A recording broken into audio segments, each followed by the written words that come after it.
Hi guys, how are you? So I know I haven't been posting very much lately.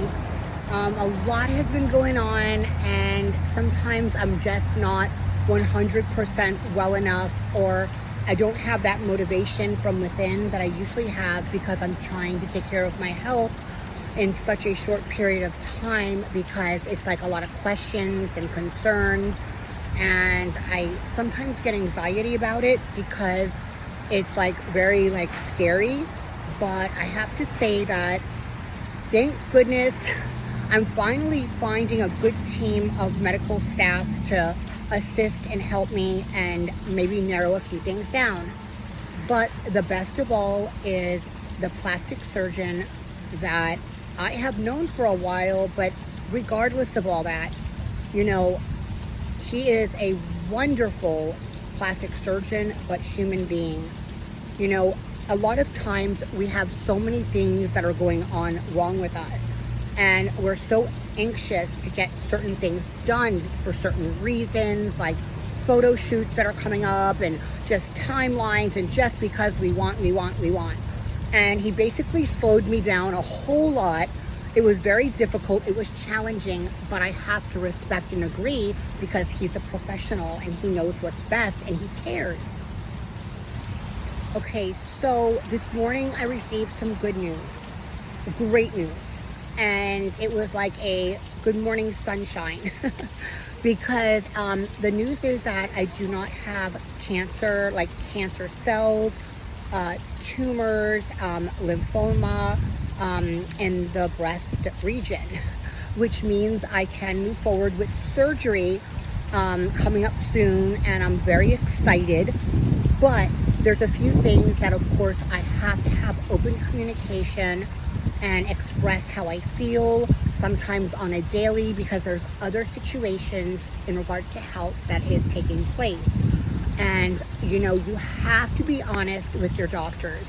You have to tell them, especially, like, as much as I want that surgery coming up, I still have to communicate and make him aware of certain things, such as my blood pressure, you know, when I'm not feeling well, and I am on a different type of medication right now, which is helping, which I'm going to make him aware of, I promise.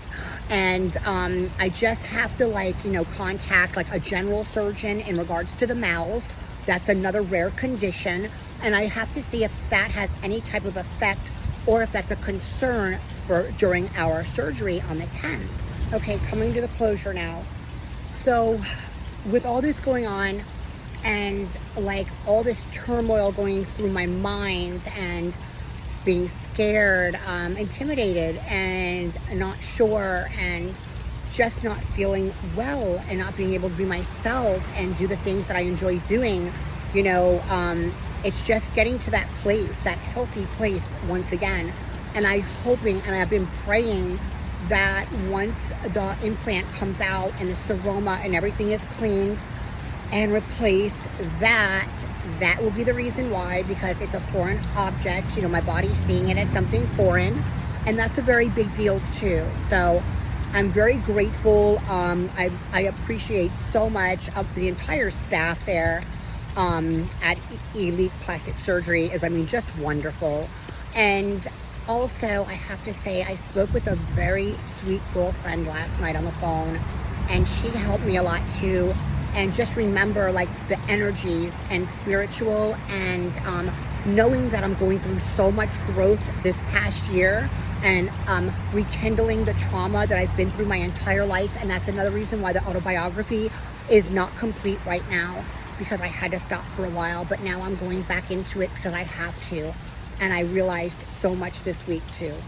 And with the conversation that I had with her last night, you know, she said to me that I'm very strong and that women look up to me and that I'll be able to help other women. And that's exactly what I've been wanting to do. But in the meantime, I want women especially to be aware that when you are working on yourself, when you're writing your autobiography, when you're sharing, going through therapies and working on yourself from the inside out, just to deal with certain things from the past that weren't so pleasant, it is very tough, I promise you.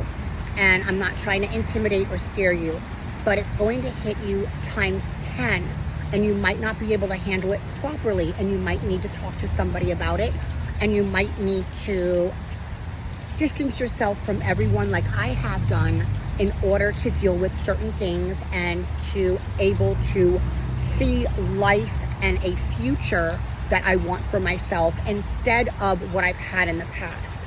It's huge. It's a lot of growth. The bottom line is like this. You need to really dig deep within yourself, and you need to ask yourself, what is it that you want? What is it that you want in life?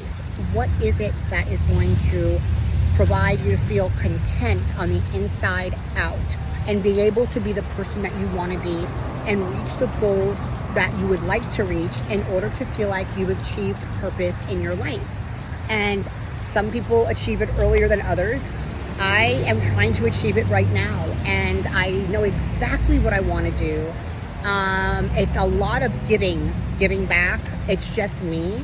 I want to be able to give my time and knowledge to women, to children, abused and troubled teens. I want to give it to women who've been through domestic violence and who need better direction, and get to really hear the know of like maybe someone like myself has been through, that can actually help and guide them. You know, I'm not a counselor, but I've been through enough, and I've actually counseled enough people as well. And I just always want to give back, but I'm helping myself first before I do so. So that's my plan.